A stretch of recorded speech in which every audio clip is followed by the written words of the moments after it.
నమస్తే. రేపు జూన్ 2న దశాబ్ది ఉత్సవ వేడుకలు చాలా అట్టహాసంగా నిర్వహించబోతుంది కాంగ్రెస్ పార్టీ. సో దీనికి మాజీ ముఖ్యమంత్రి కేసీఆర్ని కూడా ఇన్విటేషన్ పంపించాడు ముఖ్యమంత్రి రేవంత్ రెడ్డి. సో అసలు తెలంగాణ ఉద్యమకారులు, అమరవీరుల కుటుంబాలు వీళ్ళందరికీ న్యాయం జరుగుతుందా లేదా? గత 10 ఏళ్లలో అమరవీరుల కుటుంబాలను కేసీఆర్ పట్టించుకోలేదని ఒక చాలా పెద్ద ఎత్తున ఆరోపణలు వచ్చినాయి. సో కాంగ్రెస్ పార్టీ ఏం చేయబోతుంది అంటే అమరవీరుల కుటుంబాలకు ఏం చేయబోతున్నారు వీళ్ళు ఒకసారి డిస్కస్ చేద్దాం మనం. నాతో పాటు టీసాట్ CEO బోధనపల్లి వేణుగోపాల్ రెడ్డి ఉన్నాడు, సీనియర్ జర్నలిస్ట్ ఆయన. సో ఒకసారి మాట్లాడే ప్రయత్నం చేద్దాం. అన్న ముందుగా నమస్తే. యా, రేపు జూన్ 2 కాంగ్రెస్ పార్టీ చాలా ప్రతిష్టాత్మకంగా తీసుకుంది. రేవంత్ రెడ్డి ముఖ్యమంత్రి అయిన తర్వాత ఛాలెంజ్గా తీసుకున్నాడు. అసలు దశాబ్ది ఉత్సవాలంటే ఇప్పుడు నేను చేసి చూపిస్తా, కేసీఆర్ హయాంలో ఎవరికి న్యాయం జరగలేదు, ఇప్పుడు నేను అందరికీ న్యాయం చేస్తా, అమరుల కుటుంబాలకు కావచ్చు, తెలంగాణ ఉద్యమంలో పనిచేసిన కీలకంగా ఎవరైతే ఉంటారో వాళ్ళందరికీ న్యాయం చేస్తా అంటారు. అసలు దేనికోసం పెడుతున్నారు దశాబ్ది ఉత్సవాలు? అంటే కేసీఆర్ మీద దీన్ని కేసీఆర్ కూడా ఆహ్వానం పంపించారు, అవమానించడానికని కొంతమంది అంటారు. ఏంటి ఆహ్వానం అంటే అవమానించడమా? అది తప్పది. ఇప్పుడు ఆహ్వానించకపోతే ఆహ్వానించలేదని చెప్తారు ఎవరైనా. జనరల్గా ఆహ్వానించకపోతేనే అవమానం. ఆహ్వానించడం ఇంటికి వెళ్ళి మాజీ ముఖ్యమంత్రి కాబట్టి డెఫినెట్గా ప్రభుత్వ సలహాదారులు వేణుగోపాల్ గారు వెళ్ళి ఆయనకు ప్రత్యేకంగా ఇన్విటేషన్ ఇవ్వడం జరిగింది. సో వస్తారా అనేది అది మాజీ ముఖ్యమంత్రి కేసీఆర్ గారి యొక్క నిర్ణయం. సో దాన్ని అవమానించడానికి వచ్చి ఇచ్చారు అని ఎవరైనా అంటే వారి యొక్క విజ్ఞత వదిలేయాలి ఎవరైనా అట్లా మాట్లాడితే. ఓకే, ఒకటి దశాబ్ది ఉత్సవాలు అనేది 10 సంవత్సరాలు పూర్తి జరపాల్సిన బాధ్యత ప్రభుత్వంపై ఉంది. అయితే ఈసారి ప్రభుత్వం మారింది కాబట్టి గత ప్రభుత్వం చేసిన తప్పిదాల వల్ల అనేక తప్పిదాలు ఉన్నాయి. సో ఆ తప్పిదాలను కూడా మొత్తం కూడా సమీక్షించి ఈ రాష్ట్రాన్ని మరింత అభివృద్ధిలోకి తీసుకుపోవాలనేది కాంగ్రెస్ ప్రభుత్వము, అదేవిధంగా ముఖ్యమంత్రి రేవంత్ రెడ్డి గారి యొక్క ప్రయత్నం. సో అందులో భాగంగా దశాబ్ది ఉత్సవాలు ఘనంగా జరపాలి. ఇచ్చిన పార్టీ కాంగ్రెస్ పార్టీ తెలంగాణ ఇచ్చిన తర్వాత మొదటిసారి అధికారంలోకి వచ్చింది. అది దశాబ్ది ఉత్సవాలు కూడా ఈ ప్రభుత్వ హయాంలో జరుగుతున్నాయి కాబట్టి ఖచ్చితంగా ఘనంగా మొత్తం ఈ సంబరాలు జరపాలి. సో అందరినీ ఆహ్వానించాలి, పార్టీలకు అతీతంగా అందరినీ ఆహ్వానించాలి. అందుకోసమే మాజీ ముఖ్యమంత్రి కేసీఆర్ గారు, మాజీ ఎమ్మెల్యేలు అందరినీ ఆహ్వానిస్తున్నారు. సో ప్రధానంగా ఉద్యమంలో పాల్గొన్న ఎవరైతే కొన్ని ఆనాడు సంఘాలుగా ఏర్పడి మొత్తం ఉద్యమంలో పాల్గొన్నారో వారందరినీ కూడా ఆహ్వానించడానికి ప్రొఫెసర్ కోదండరామ్ సార్ని ప్రత్యేకంగా ఆయన్ను ఇన్వైట్ చేయాలని చెప్పి ఆయనకు ఆ బాధ్యతలు అప్పచెప్పారు. అందరూ ఉద్యమంలో ఉన్న వాళ్ళందరినీ కూడా, ఎందుకంటే ఆయనకు బాగా తెలుసు ఎవరెవరు ఉద్యమంలో పాల్గొన్నారు, ఎవరెవరి యొక్క బాధ్యతలు ఏంటి అనే దాని మీద ఆనాడే ఆయన కీలకంగా వ్యవహరించారు కాబట్టి ఆయనకు బాధ్యతలు అప్పచెప్పారు. సో అందరినీ ఆహ్వానించే ప్రయత్నం ప్రభుత్వం చేస్తుంది. ఓకే, సో ఏ విధంగా న్యాయం జరగాలి ఉద్యమకారులకు కానీ అమరవీరుల కుటుంబాలకు కానీ న్యాయం జరగాలి అనేది ప్రభుత్వం ఆల్రెడీ ప్రాసెస్ మొదలుపెట్టింది. పార్టీ అంటే వారు మేనిఫెస్టోలో కూడా పెట్టుకోవడం జరిగింది. సో ఉద్యమం చేసిన వారిని ఎట్లా గుర్తించాలి, ఉద్యమం చేసిన వారికి ఖచ్చితంగా వారికి ఒక అవార్డుల అంటే గుర్తింపు, మేము ఉద్యమం చేసినందుకు ఈ ప్రభుత్వం మాకు ఈ క్రెడిట్ ఇచ్చింది అనే దాని మీద వారికి ప్రత్యేకంగా ఏదో ఒక జాగా కూడా ఇళ్ళ జాగాలు ఇవ్వాలని చెప్పి వారు మేనిఫెస్టో పెట్టారు. దానికి కూడా కసరత్తు ఆల్రెడీ ప్రభుత్వం దృష్టిలో ఉంది, ప్రాసెస్ కూడా ఉంది. కాబట్టి ఉద్యమకారుల అందరికీ ఇళ్ల స్థలాలు, అమరవీరుల కుటుంబాలకి ఏం చేయాలనే ఒక ఆలోచన అన్నీ కూడా మేనిఫెస్టో పెట్టింది. వాటన్నింటినీ కూడా ఇంప్లిమెంటేషన్ చేయడానికి రేవంత్ రెడ్డి గారి ప్రభుత్వం సిద్ధంగా ఉన్నది, చిత్తశుద్ధితో ఉన్నది. సో అందుకోసమే మొట్టమొదటిసారిగా ఈ ప్రభుత్వం ఏర్పడిన వెంటనే ప్రధానంగా జయ జయ తెలంగాణ గీతంకు సంబంధించింది గత ప్రభుత్వం 9 సంవత్సరాలు గుర్తించలేదు. ఆ పాటను ఉద్యమంలో అందరం విన్నాము. తెలంగాణకు సంబంధించిన అంశాలన్నీ కూడా అట్లా ఒట్టిపడి ఉన్నాయి. సో ఆ పాటను అందరం విన్న తర్వాత కొంత ఉత్తేజాన్ని కలిగించింది ఆ రోజుల్లో. దాన్ని పక్కకు పెట్టడం జరిగింది ఆ పాట. ఇవాళ ముఖ్యమంత్రిగా రేవంత్ రెడ్డి గారు దాన్ని వెంటనే రాష్ట్ర గీతంగా ప్రకటించాలని చెప్పి నిర్ణయించడం జరిగింది. సో ఆ నిర్ణయం మేరకు రాష్ట్ర గీతానికి సంబంధించి ఇవాళ రేపు జూన్ 2న కూడా ఆవిష్కరణ జరగబోతుంది. ఇప్పుడు ఈ రాష్ట్ర గీతానికి సంబంధించి కీరవాణిని ఎందుకు తీసుకొచ్చినట్టు, ఆంధ్ర వ్యక్తిని ఎందుకు ప్రోత్సహిస్తుంది కాంగ్రెస్ పార్టీ అని కొన్ని విమర్శలు వస్తున్నాయి. అందశ్రీ కంటే కీరవాణికే ఎక్కువ ప్రియారిటీ ఇస్తున్నారంట, నిజమేనా? అది ఇప్పుడు విమర్శలు చేసే వాళ్ళు ఇస్తున్నారు. అందశ్రీని తక్కువ చూపడానికి విమర్శించే వాళ్ళు ప్రయత్నం చేస్తారు. రాష్ట్ర గీతం జయ జయ తెలంగాణ ఆల్రెడీ పాపులర్ జస్ట్ సంగీతం కంపోజ్ అంతే. దాన్ని హైలైట్ చేసి అందశ్రీని అవమానించే విధంగా విమర్శలు చేస్తారు. చూసారా? ఇప్పుడు జనగణమన గీతాన్ని రాసింది ఎవరంటే చెప్తాం కదా, రవీంద్రనాథ్ ఠాగూర్. దాన్ని ఏ విధంగా వాడుకుంటారు, ఎట్లా కంపోజ్ చేసుకున్నారు, రకరకాల కంపోజ్ చేసుకున్నారు. ఓకే. కానీ గీతం రచించింది ఎవరంటే చెప్పుకుంటాం కదా, జనగణమన ఎవరు రచించారంటే. కానీ ఇవాళ అందశ్రీ పేరే చెప్పుకుంటాం, కానీ దానికి ఏదో పాట పాడిన వాళ్ళు, పాట అందరం పాడుకుంటాం, జయ జయ తెలంగాణ అందరం పాడుకుంటాం, అందరం పాడుకుంటాం. కాకపోతే దానికి కంపోజ్ సంగీతం జోడించాలి, ఆయన ఆస్కార్ అవార్డు వచ్చింది కాబట్టి, సో అటువంటి వారితో మనం సంగీతాన్ని అందిస్తే బాగుంటుందని అందశ్రీ గారు అనుకోవచ్చు. అంటే తప్పేముంది దాంట్లో, రచించిందే ఆయన, మొత్తమే ఆయన, ఆ గే రచితనే ఆయన. ఇప్పుడు తెలంగాణ దాన్ని పెట్టకుండా, దాన్ని చర్చించకుండా పాడిన వాళ్ళందరూ ఆంధ్రోళ్ళు, పాడిన వాళ్ళంతా మనోళ్ళు గారు, ఇది అవసరం అంటే తప్ప. తెలంగాణ అంటే వాళ్ళు పాడితే తప్ప తెలంగాణ అందరూ వాడాలి, దేశమంతా వాడాలి, తెలంగాణ వాళ్ళందరూ వాడాలి. ఒక సెంటిమెంట్, త్యాగాల వల్ల వచ్చిన తెలంగాణ ఇది. ఎంతో మంది అమరులు అయిపోయారు, ఉద్యమంలో కొట్లాడిన ఉద్యమకారులు ఉన్నారు. తెలంగాణలో ఆంధ్ర వ్యక్తుల పెత్తనం ఏందంటారు కొంతమంది. తెలంగాణలో ఆంధ్ర వ్యక్తుల పెత్తనం కాదు ఇక్కడ. తెలంగాణలో ముందు గత ప్రభుత్వంలో ఆంధ్ర వ్యక్తులే మొత్తం వాళ్ళే ఉన్నారు పెత్తనం. మరి అప్పుడేమైంది ఇక చెప్పాలి అవన్నీ. బతుకమ్మకు పాట పాడింది ఎవరు పాడింది? వాళ్ళే కదా పాడించింది, వాళ్ళ పార్టీ వాళ్ళే కదా పాడించింది. ఇవన్నీ మాట్లాడా ఇప్పుడు జయ జయ తెలంగాణ ఎవరు అంటే అందశ్రీ గారని. సో దాన్ని పక్కకు పెట్టాలన్న ప్రయత్నం, కుట్ర, అంటే వాళ్ళ ఓర్చుకోనితనం, తట్టుకోలేకపోతున్నారు, అక్కసు. కానీ ఇంత పెద్ద ఎత్తున చర్చ జరుగుతుంది కీరవాణి గురించి. అదే అక్కస్తో మాట్లాడు, చాలా మంది అక్కస్తో మాట్లాడుతున్నారు, అందశ్రీ గారి గురించి మాట్లాడతలేరు వాళ్ళు. అది పక్కకు పెట్టాలన్న ప్రయత్నం. ఈ క్రెడిట్ అంతా అందశ్రీ గారికి పోతుంది, మొత్తం పోతుందని కొంతమంది అక్కస్తో మాట్లాడుతున్నారు. ఓకే, డైవర్ట్ చేసి అటు ఇటు డైవర్ట్ చేసి వివాదం చేయాలన్న ప్రయత్నం చేస్తారు, కానీ అది వివాదం కాదు. తెలంగాణ రాజ్యం రేపు జయ జయ తెలంగాణ ఓకే కంపోజ్ కీరవాణి రేపు నువ్వు నేను వాడుకుంటాం, దానికి కంపోజ్ ఉంటుందా? దాని అయితే రాష్ట్ర గీతంగా వాడుకుంటాం కదా, రేపు స్కూళ్ళల్లో వాడుకుంటారు కదా, పిల్లలు వాడతారు కదా. జయ జయ తెలంగాణ ఎవరు రచించిందంటే అందశ్రీ గారు అని చెప్తారు కదా. స్కూల్లో రేపు స్కూళ్ళల్లో మొత్తం పాడతారు కదా పిల్లలు, దాని కంపోజ్ ఉంటుంది, పిల్లలే పాడుకుంటారు, స్కూల్ స్టూడెంట్సే పాడతారు. నేను వాడుకుంటావు, నువ్వు వాడుకుంటావు. తెలంగాణ రాజముద్రలో దాన్ని చెప్పకుండా ఇవన్నీ చెప్తున్నానంటే వాళ్ళ వంకర బుద్ధి. తెలంగాణ రాజముద్రలో తెలంగాణ అనగానే గుర్తొచ్చేది హైదరాబాద్లో ఉన్నటువంటి కొన్ని చార్మినార్ కావచ్చు, వరంగల్లో ఉన్నటువంటి కాకతీయ కళాతోరణం కావచ్చు, వీటిని తీసేస్తారు ఆ రాజముద్రలో అనే ఒక చర్చ కూడా వచ్చింది. ఆ ఆలోచన ఎందుకు వచ్చిందంటారు గవర్నమెంట్కి? ఒకటి, ప్రభుత్వం తీసేస్తుందా తీసేదా అది చర్చ పక్కన. చర్చ జరిగిన మాట వాస్తవం. చర్చ జరిగిందా జరగలేదు నేను అది మాట్లాడాను.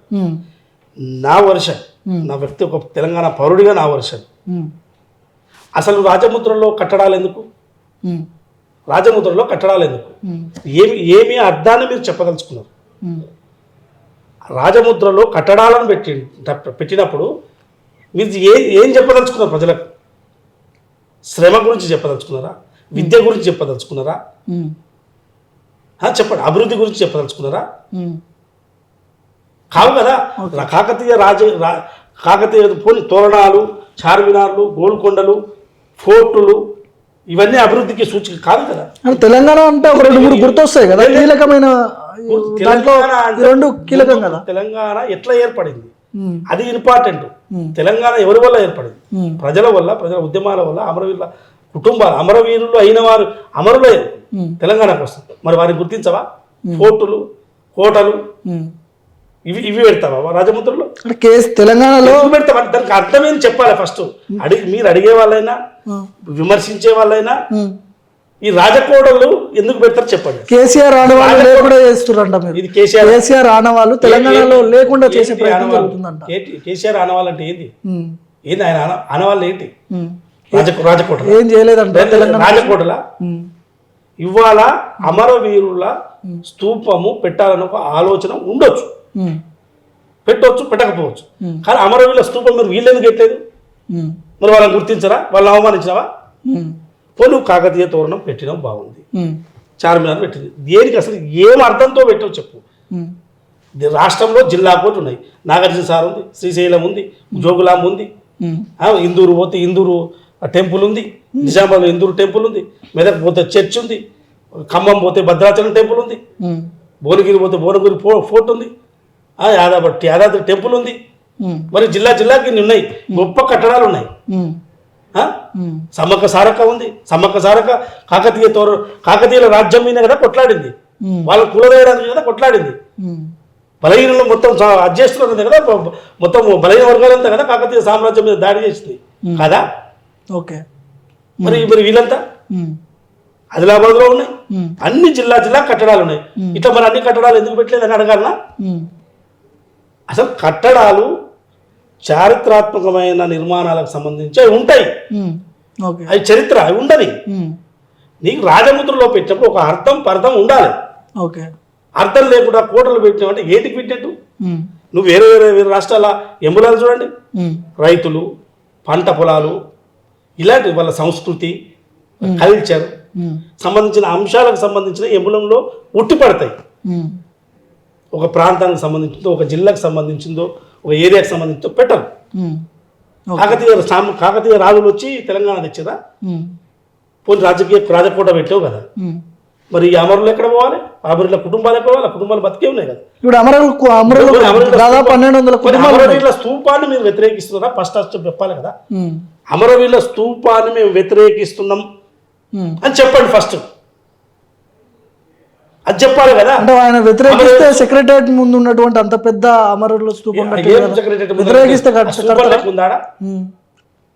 అంటే ఎట్లా అనిపించింది అది? ఏ విధంగా కనిపిస్తుంది మీకు? ఏ విధంగా కనిపించే స్తూపం లెక్క ఉందా? ఉమ్, ఇలా కట్టిన అసెంబ్లీ ముందు ఉన్న స్తూపం ఎట్లున్నది? ఉమ్, కట్టిన ముందు 4 రాళ్లతో కట్టిన స్తూపం అని ఎంత బాగుంది. ఉమ్. అంటే దేనికి దేని కట్టుకురో, ఎట్లా కట్టిరో ఎవరికి తెలుసు, ఎంత పెట్టి కట్టిరో, ఏమైందో అట్లా ఎవరికి తెలియదు. ఉమ్, ఓకే. నేను అది కాదు చెప్పదలుచుకున్నది. ఉమ్, మీరు అమరవీరుల స్తూపం పెట్టడాన్ని మీరు వ్యతిరేకిస్తారా? ఒకవేళ పెట్టాలనుకుంటే ఉమ్, అది చెప్పండి. ఓకే. ఎందుకంటే అమరవీరుల స్తూపం పెడితే మాకు ఎక్కడ మనుగడ కొనసాగదు భవిష్యత్తులో అనే ఆలోచన వాళ్ళకు ఉండొచ్చు, ఎవరికైనా విమర్శించే వాళ్ళు. ఉమ్, మీరు కట్టడాలు పెట్టడం వల్ల మరి రేపు జోగులాంబ పెట్టంటారు, రేపు ఇంకోటి హిందూ టెంపుల్ పెట్టమంటారు, ఇంకో చర్చ్ పెట్టమంటారు, ఇంకో రథ పెట్టమంటారు, ఒక భద్రాచలం టెంపుల్ పెట్టాలంటారు. ఇప్పుడు పెడతారా? మరి ఇవన్నీ ఎందుకు పెట్టరు? రాజముద్రలో అమరవీరుల స్తూపం పెట్టగానే న్యాయం జరిగిపోయినట్టేనా? మరి అమరుల కుటుంబాలకు న్యాయం జరగాలి. కదా. 1200 కుటుంబాలకు న్యాయం చేస్తారా కాంగ్రెస్ పార్టీ? ఎవరికి ఎందుకు చేయరు? బ్రహ్మాండంగా చేస్తుంది. ఎందుకు చేయదు? అంటే 1200 కుటుంబాలు, ఇన్ని కోట్ల మంది ప్రజలకు ఇన్ని పథకాలు అందిస్తున్నప్పుడు, ఇంతమందికి ఇల్లు కట్టియాలని చెప్పి ఒక పథకాలు పెడుతున్నప్పుడు, పెన్షన్స్, ఉద్యోగాలు ఇవన్నీ ఇస్తున్నప్పుడు 1200 మందికి అమరులకు సాయం చేయలేని పరిస్థితిలో మన తెలంగాణ రాష్ట్ర ప్రభుత్వం ఉందా? లేదు కదా. వాళ్ళు గతంలో వాళ్ళ చిత్తశుద్ధి లేదు, చేయలేదు. ఓకే. ఈ ప్రభుత్వం, కాంగ్రెస్ ప్రభుత్వం, రేవంత్ రెడ్డి గారు ముఖ్యమంత్రిగా చిత్తశుద్ధితో ఉన్నారు, డెఫినెట్గా చేస్తాం. తెలంగాణ తొలి అమరుడు శ్రీకాంతాచారి తల్లి శంకరమ్మకి ఏ విధమైన ఇక్కడ న్యాయం జరిగే అవకాశం ఉంది? ఎట్లా చూసుకుంటారు? అసలు గుండెల్లో పెట్టి చూసుకుంటామని చెప్తున్నారు కాంగ్రెస్ పార్టీ, కానీ అది జరుగుతుందా వాస్తవానికి? డెఫినెట్గా ఏదైనా కాంగ్రెస్తోనే జరుగుతుంది, కాంగ్రెస్ ప్రభుత్వాలతోనే జరుగుతుంది. ఏదైనా మన జర్నలిస్టులకైనా రేపు భవిష్యత్తులో ఎవరికైనా కాంగ్రెస్ ప్రభుత్వాలతోనే జరుగుతుంది. ప్రాంతీయ పార్టీలు తమ వ్యక్తి, కుటుంబాలు, ఆస్తులు, డబ్బులు ఎట్లా సంపాదించుకునే ఆలోచన మాత్రమే ఉంటాయి. ఓకే. ఒక లిబరల్గా కాంగ్రెస్ అంటే జాతీయ పార్టీ, కాంగ్రెస్ పార్టీలో అందరికీ అవకాశాలు ఉంటాయి, అందరూ ప్రశ్నించవచ్చు, అందరూ అడగవచ్చు. ఈ ప్రభుత్వంలో ఏకపక్షంగా నిర్ణయాలు ఈ ప్రభుత్వాలలో ఉండవు. ఓకే. సో వాళ్ళు ఏది చేయాలనుకున్నా, ఏది ప్రతిపక్షంగా లేకుంటే బీఆర్ఎస్ పార్టీ ఏది చేయాలనుకున్నా, విమర్శలు చేయాలనుకున్నా వాళ్ళు సెంటిమెంట్ రాజేయాలని చూస్తారు, అంతే, అంతకు మించి ఏం లేదు. ఆ సెంటిమెంట్తో వాళ్ళు పబ్బం కట్టుకోవాలి, అంత తప్ప ఏమీ ఉండదు. కేటీఆర్ వెళ్ళిండు కదా మొన్న చార్మినార్ దగ్గరికి వెళ్ళి అక్కడ నిరసన వ్యక్తం చేసిండు ఆయన కేటీఆర్. అప్పుడు ఎందుకు ఏం చేయాలంటే కేటీఆర్ గారికి ఒక సూచన ఏంటంటే, మీరు అడిగిరు కాబట్టి నేను చెప్తున్నాను, అమరవీరుల స్తూపం పెడుతున్నందుకు నేను సంతోషపడుతున్నాను చెప్పాలి. ఒకవేళ పెడితే ప్రభుత్వం ఎంబులం మారిస్తే, నాకు తెలియదు మారుస్తుందా మారవా తెలియదు, ఒకవేళ నేను నాయకుడు ఒక తెలంగాణ పౌరుడుగా పెట్టాలనేది నా డిమాండ్, అమరవీరుల స్తూపం పెట్టాలనేది నా డిమాండ్. ఓకే. అమరవీరుల స్తూపం పెడుతున్నందుకు నేను సంతోషిస్తున్నా. ఈ రాజకోటలు కట్టడాలు వద్దు, ఈ నిర్ణయం తీసుకున్నందుకు ప్రభుత్వం తీసుకుంటే మంచిదని కేటీఆర్ గారు కూడా అనాలి. ఓకే. అమరవీరుల స్తూపం దగ్గరికి ఎందుకు పోలేదు, అది పెట్టిరని చార్మినార్ దగ్గరికి ఎందుకు పోయారు అంటే అక్కడ పోయి జనాలు రెచ్చగొట్టాలనా? అసలు చార్మినార్కు వరంగల్ తోరణానికి ఏం సంబంధం? తెలంగాణ ఏర్పాటుకి ఏం సంబంధం? యాదిరెడ్డి లేకపోతే శ్రీకాంతాచారి కానీ తెలంగాణ అనగానే గుర్తొచ్చే కీలకంగా ఉంటాయి కదా, చార్మినార్ గుర్తొస్తుంది, కాకతీయ కళాతోరణం గుర్తొస్తుంది, ట్యాంక్ బండ్ గుర్తొస్తుంది. సో ఇవన్నీ చాలా మంది తెలంగాణ అంటే చాలా గుర్తుకొస్తాయి. ప్రజలకు పంట పండించే నాగార్జున సార్ గుర్తుకు రాదా నీకు? SRSP గుర్తురాదా? ఎల్లంపల్లి గుర్తురాదా? అన్ని పెట్టడం సాధ్యం కాదు కదా. రాజకోటలో ఎందుకు కాకుండా నేను అనేది ఇవెందుకు పెట్టవు? ప్రజలకు రైతులకు పంట పండిస్తున్నాయి. నాగార్జున సార్ 1,00,000 ఎకరాలు పండుతుంది, SRSP 1,00,000 ఎకరాలు పండుతుంది, ఎల్లంపల్లి, మానేరు, నిజాం సాగర్, శ్రీశైలం, కల్వకుర్తి, జూరాల ఈ ప్రాజెక్ట్ ఎందుకు పెట్టరు? ఇవి కూడా పెడతారు ఎమ్మెల్యేలు తెలుసా? ఓకే పెట్టొచ్చు, మరి ఎందుకు పెట్టలేదు? ఇప్పుడు కొంతమంది ఉద్యమకారులు, సీనియర్ జర్నలిస్టులు, పాషం యాదగిరి లాంటి వాళ్ళు ఎవరికి ఏం మాట్లాడుతున్నారో నాకు తెలియదు. నేను వ్యక్తులుగా నేను ఏమంటున్నా అంటే ఆంధ్రాలో ఒకవేళ టీడీపీ గెలిస్తే మళ్ళా తెలంగాణ ఆంధ్ర కలిసే ప్రయత్నాలు జరుగుతాయి. ఇక్కడ రేవంత్ రెడ్డి చంద్రబాబు నాయుడు సన్నిహితుడు సహచరుడు ఏదో అంటారు కదా. సో ఆ ప్రయత్నాలు జరుగుతుందని పాషం యాదగిరి లాంటి వాళ్ళు ఆత్మీయ సమ్మేళనాలు పెడుతున్నారు, ప్రెస్ మీట్లు పెడుతున్నారు, ప్రెస్ క్లబ్లలో. సో భయం వేస్తుంది మాకు తెలంగాణ ఏమైపోతుందో అని వాళ్ళు అట్లా అంటున్నారు. జరిగే అవకాశాలు ఎంతవరకు ఉండొచ్చు అది మనకు తెలియదు. మరి ఆయన ఎందుకు మాట్లాడిండో తెలియదు. ఇచ్చింది కాంగ్రెస్ పార్టీ తెలంగాణ, వచ్చింది కాంగ్రెస్ ప్రభుత్వం. వాళ్ళు ఎందుకు మాట్లాడుతారు, దేనికోసం మాట్లాడుతారో అర్థం కాదు. చిన్న పిల్లవాడు అడిగినా అది సాధ్యం కాదన్న విషయం చెప్తారు. ఏదైనా రాజకీయం చేయాలని ఎవరైనా మాట్లాడితే మనం దానికి సమాధానం దొరకదు. ఓకే, నీకు అనిపిస్తుంది అట్లా? నువ్వు చెప్పు. నువ్వు అడుగుతున్నావు కదా ప్రశ్న, నీకు అనిపిస్తుంది అట్లా? నీకు అనిపిస్తుందా? నువ్వు చెప్పు. నవ్వుడు కాదు. నీకు అంటే ఒకరు అడిగిన ప్రశ్న ఒక చర్చకు తీసింది కాదు.